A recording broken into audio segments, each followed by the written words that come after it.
માં સિદ્ધિદાત્રી છે નવદુર્ગાના અંતિમ સ્વરૂપ તરીકે નવમા નોરતે જ કેમ એમની પૂજા કરવામાં આવે છે? અનુષ્ઠાનના ફળ સ્વરૂપે માં ભગવતી આપણને 8 પ્રકારની સિદ્ધિઓ અર્પણ કરવા વાળી બને છે, એટલે એનું નામ બતાવવામાં આવ્યું છે સિદ્ધિદાત્રી. અરુણમ કરુણામ તરંગિતાક્ષી ધૃતપાશાંકુશ બાણ ચાપહસ્તામ અણિમાદિવિરાવૃતામ મયુખે રહમિત્યેવ વિભાવયે ભવાની. નમસ્કાર, રાજ ઇનસાઇટ કોર્નરમાં આપ સૌનું સ્વાગત છે. હું છું માર્ગી અને આજે આપણે નવરાત્રીના અંતિમ દિવસ એટલે કે અંતિમ ચરણ સુધી પહોંચી ગયા છીએ. તો આજે આપણે વાત કરીશું માં સિદ્ધિદાત્રીની. સિદ્ધિદાત્રી કે જેના નામમાં જ છે કે જે તમામ પ્રકારની સિદ્ધિઓને પ્રદાન કરે છે. માં સિદ્ધિદાત્રી કે જેની પૂજા કરવાથી બધી જ પ્રકારની સફળતા અને મોક્ષ પ્રાપ્ત થાય છે. તો એ માં સિદ્ધિદાત્રી વિશે આજે આપણે જાણીશું. આપણી સાથે જોડાયેલા છે શાસ્ત્રી શ્રી હર્ષલભાઈ રાવલ. હું આપનું ખૂબ ખૂબ સ્વાગત કરું છું અમારી પોડકાસ્ટમાં. ધન્યવાદ. તો શાસ્ત્રીજી, અમને એ જણાવો કે માં સિદ્ધિદાત્રી છે એમનું મહત્વ શું છે અને નવદુર્ગાના અંતિમ સ્વરૂપ તરીકે નવમા નોરતે જ કેમ એમની પૂજા કરવામાં આવે છે?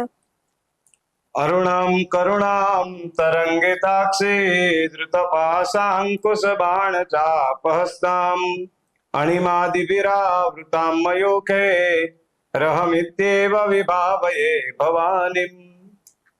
માર્ગીબેન, સર્વપ્રથમ તો જોવા જઈએ તો આજ માં ભવાની માં પાર્વતી અંતે નવરાત્રીનું આ 9મું નોરતું અને એ 9 નોરતાના ફળ સ્વરૂપે પ્રાપ્ત કરવા માટે થઈને સિદ્ધિદાત્રી સ્વરૂપે આપણને એ અભયત્વ વરદાન પ્રાપ્ત કરાવવા વાળું તત્વ બને છે, જેને આપણે આ ભવાની આ માં પાર્વતીને આપણે સિદ્ધિદાત્રી તરીકે ઓળખીએ છીએ.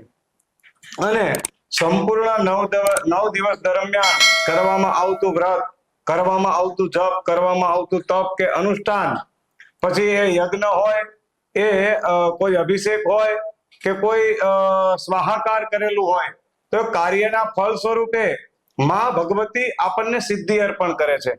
આપણે ત્યાં 8 પ્રકારની સિદ્ધિઓનું વર્ણન છે. અણિમા સિદ્ધિ, લઘિમા, ગરિમા, પ્રાપ્તિ, પ્રાકામ્ય, આવી 8 સિદ્ધિનું પ્રમાણ આપણા શાસ્ત્રમાં બતાવવામાં આવ્યું છે. ત્યારે એ નવરાત્રીના ફળ સ્વરૂપે, અનુષ્ઠાનના ફળ સ્વરૂપે માં ભગવતી આપણને 8 પ્રકારની સિદ્ધિઓ અર્પણ કરવા વાળી બને છે, એટલે એનું નામ બતાવવામાં આવ્યું છે સિદ્ધિદાત્રી. દાત્રીનો અર્થ થાય છે આપવું. માં ભગવતી આપે છે. શું આપે છે? તો કે સિદ્ધિ. પણ કાંઈક આપણે વ્યય કૃતે વર્ધતે એવ નિત્યમ, આપણે કંઈક કર્યું હોય તો આપણે માંગી શકીએ ને. બેંકની અંદર મિત્રો બેલેન્સ હોય તો આપણો ચેક પાસ થવાનો છે ને.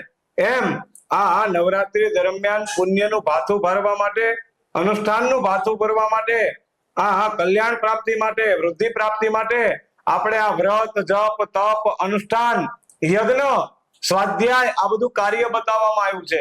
અને અંતે એ જ 9મા દિવસે માં ભગવતી શિવજીની અર્ધાંગિની એટલે કે માં ભગવતી આ ભવાની, માં ભગવતી પાર્વતી, એવું કહેવાય છે કે ભગવાન શિવજીનું અડધું શરીર સ્વરૂપે, જેને અડધું શરીર ભગવાન શિવજીનું છે અને અડધું શરીર માં ભગવતી ભવાની માં પાર્વતીનું બતાવવામાં આવેલું છે. એને આપણે ત્યાં અર્ધનારેશ્વર સ્વરૂપે ક્યાંક આપણે દર્શન કર્યા હોય, એ અર્ધનારેશ્વરનું સ્વરૂપ એટલે કે આ માં ભગવતી સિદ્ધિદાત્રીનું સ્વરૂપ બતાવવામાં એ આવેલું છે.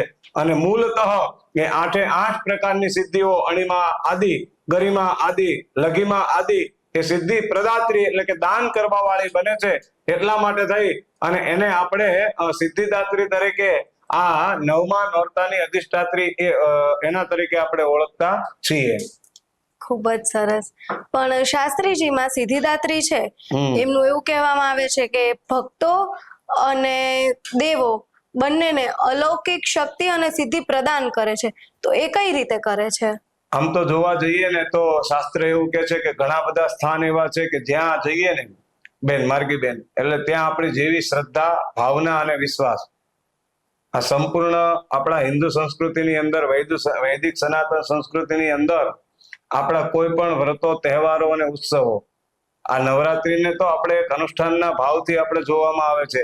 એને વ્રત ગણો તો વ્રત છે, તહેવાર ગણો તો તહેવાર છે, અને મહોત્સવ ગણો તો ઉત્સવ છે.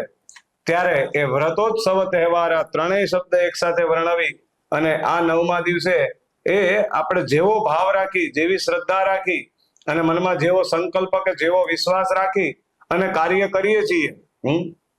દેવે મંત્રે દ્વિજે ગુરે દેવર્ષે ભેષજે ગુરુ, એ દેવગણે ભેષજે ગુરુ યાદૃશી ભાવના યસ્ય સિદ્ધિર ભવતી તાદૃશી. મારી ને તમારી જેટલી અને જેવી ભાવના હશે ને, યાદૃશી ભાવના યસ્ય સિદ્ધિર ભવતી તાદૃશી, એના ઉપરથી આપણને સામે એ પ્રકારે સિદ્ધિની પ્રાપ્તિ થવાની છે. ત્યારે અહીંયા માં 9મા નોરતાની અધિષ્ઠાત્રી સિદ્ધિદાત્રી એના વિશે શ્લોક પણ કહેવામાં આવ્યો છે. શ્લોક એવું કહે છે કે સિદ્ધ ગંધર્વ યક્ષાદ્યય રસુરે અમરેરપી, સિદ્ધ ગંધર્વ ચારણો અસુરો, તમે જેમ વાત કરી ને કે કદાચ કોઈ દેવતાઓ આવે તોય ભલે અને કોઈ અસુરો આવે તોય ભલે, એટલે કે છે કે સિદ્ધ ગંધર્વ યક્ષાદ્યય રસુરે અમરેરપી સેવ્યમાના સદા ભૂયાત સિદ્ધિયા સિદ્ધિદાત્રી ચ. આમાં ભગવતી સિદ્ધિદાત્રી સિદ્ધિનું અભયત્વ પ્રદાન કરવા વાળી દેવી કેવી છે? તો કે સિદ્ધ ગંધર્વ, કોઈ ગંધર્વો આવ્યા, કોઈ ચારણો આવ્યા, કોઈ ઋષિ મુનિઓ આવ્યા, કોઈ અસુરો આવ્યા કે સુર એટલે દેવતાઓ આવ્યા, અમરે રપી, તો એ બધાને એક સમાન આશીર્વાદ જે લોકોએ, જે વ્યક્તિએ માં ભગવતીને જેવા ભાવથી પૂજ્યા, જેવા ભાવથી એનું પૂજન અર્ચન કર્યું ને, એ પ્રકારે માં ભગવતી સિદ્ધિદાત્રી એને અલગ અલગ પ્રકારની સિદ્ધિઓનું અર્પણ એ કરેલું છે. શાસ્ત્રીજી, તમે દંતકથા કોઈ જણાવી શકશો કે જેના થકી માં સિદ્ધિદાત્રીએ ભગવાન શિવજીને એમની રહસ્યમય શક્તિઓ અને જે અર્ધનારેશ્વરનું સ્વરૂપ છે એ પ્રાપ્ત કરવામાં મદદ કરી હોય? ઘણી બધી લોકવાયકાઓ નવરાત્રીના આ અલગ અલગ સ્વરૂપો, નવદુર્ગાના જે સ્વરૂપો છે, નવદુર્ગાના સ્વરૂપો સાથે જોડાયેલી છે. એમાંની દંતકથા વિશે, લોકવાયકા વિશે જો આપણે વાત કરીએ તો શ્રીમદ ભાગવતજીની અંદર 9મા સ્કંદની અંદર એક પ્રમાણ બતાવવામાં આવ્યું છે કે જ્યારે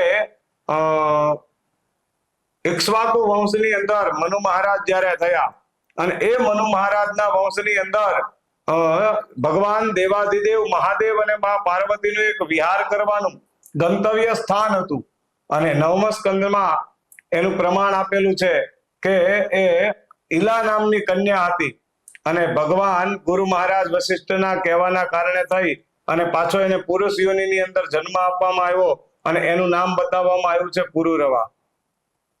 અને અંતે પુરુરવા રાજાનો દીકરો એટલા માટે થઈ એક વખત બન્યું એવું કે સૈનિકોને સાથે લઈ અને શિકાર કરવા માટે એક અરણ્યની અંદર, એક જંગલની અંદર જાય છે. અને જે વનમાં, જે જંગલમાં ગયા એ વનનું નામ હતું બેન અંબિકા વન. અને માં ભગવતી અંબિકા, માં ભગવતી ભવાની, માં ભગવતી પાર્વતીનું શિવજી સાથે વિહાર કરવાનું એ અંગત સ્થાન હતું.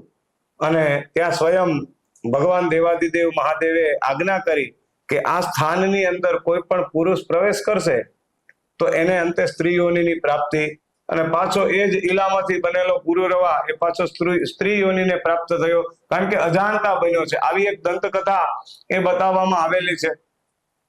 અને ત્યારબાદ કુલગુરુ વશિષ્ઠને પાછું કહેવામાં આવ્યું.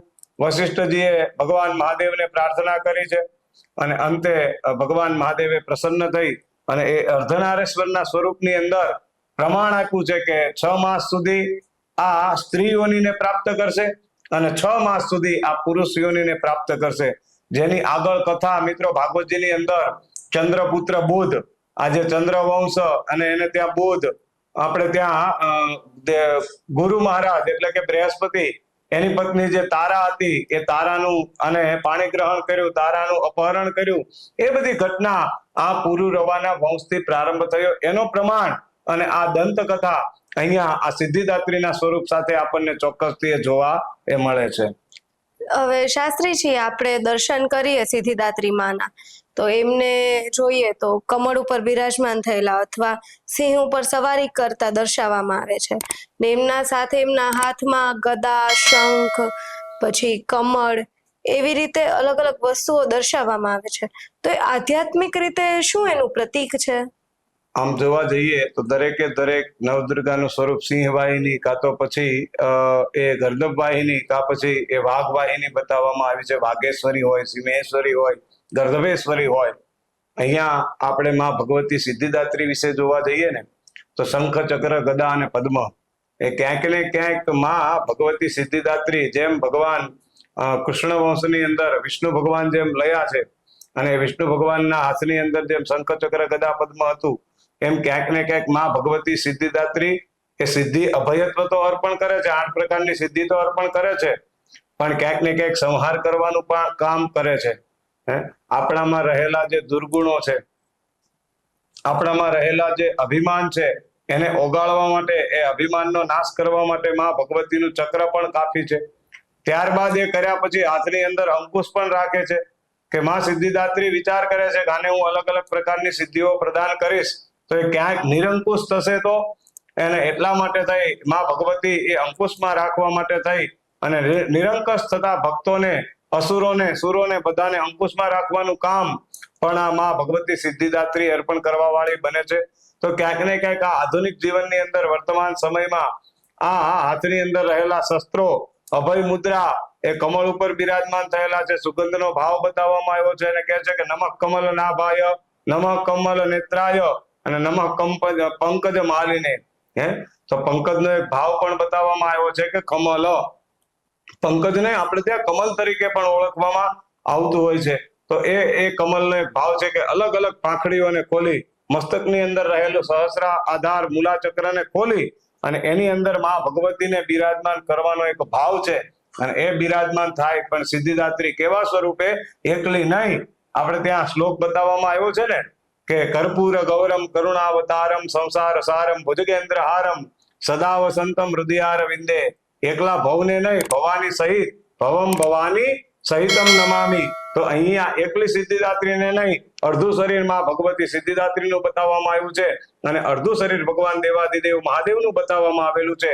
તો એવા સ્વરૂપને હું મારા આ સહસ્રાધાર ચક્રની અંદર બિરાજમાન કરું છું. કારણ તો કે રહેલું અંકુશ, રહેલું પદ્મ, રહેલું ચક્ર, આ બધું મારા માટે કલ્યાણ કરવા વાળું બને અને સિદ્ધિ પ્રદાન કરવા વાળું એ બને. હવે શાસ્ત્રીજીમાં સિદ્ધિદાત્રી છે એ આધ્યાત્મિક સિદ્ધિ અને જે અંતિમ જ્ઞાન છે એ બંનેને કઈ રીતે પ્રદાન કરે છે? આધ્યાત્મિક સિદ્ધિ માટે અને અંતિમ જ્ઞાન માટે આપણે જો વાત કરીએ, આ બધું વાત જોવા જઈએ ને તો સાધના ક્રમની અંદર મોટા મોટા યોગીઓ માટે કે મોટા મોટા તપસ્વીઓ માટેની વાત કરવામાં આવે છે, પરંતુ મુખ્યતઃ આ સિદ્ધિદાત્રી આપણે જોવા જઈએ ને તો 9મા દિવસે મને તમને જે આગળ જ વાત કરી કે 8 પ્રકારની સિદ્ધિ પ્રદાન કરે છે. કઈ?